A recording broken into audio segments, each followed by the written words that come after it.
সংসারে সীমাহীন দারিদ্রতার জীবন সংগ্রাম করে যাচ্ছেন ঝালকাঠি সদর উপজেলার চামটা গ্রামের সবিতা দাস। ১৫ বছর আগে মারা যান বাবা মা। দরিদ্র ভাইয়ের সংসারে বোঝা না হয়ে বেছে নেন ব্যতিক্রম পেশা মুচির কাজ।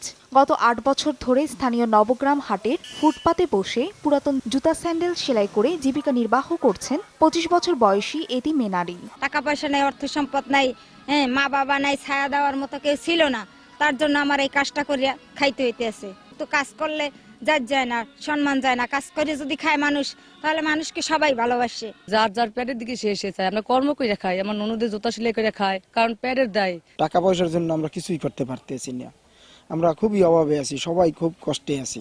সবিতাকে সহযোগিতার পাশাপাশি জেলার সকল মুচি শ্রমিককে আধুনিক যন্ত্রপাতি দেওয়ার পরিকল্পনা রয়েছে বলে জানান জেলা প্রশাসক। আমাদের যতগুলো মুচি রয়েছেন তাদের তালিকা আমরা সমাজসেবা বিভাগের মাধ্যমে ইতিমধ্যে হয়ে গেছে। একটা সৌন্দর্য মণ্ডিত পেশায় যেন তাদের এটা পরিগণিত হয়, সেই বিষয়ে আমরা তাদের কিছু অবকাঠামোগত এবং কিছু লজিস্টিক সাপোর্ট আমরা তাদেরকে দিব। ঝালকাঠিতে গত ৩রা মার্চ থেকে শুরু হওয়া ৭ দিনব্যাপী এসএমই মেলার জুতার একটি স্টলে কাজ করছেন হার না মানা নারী সবিতা।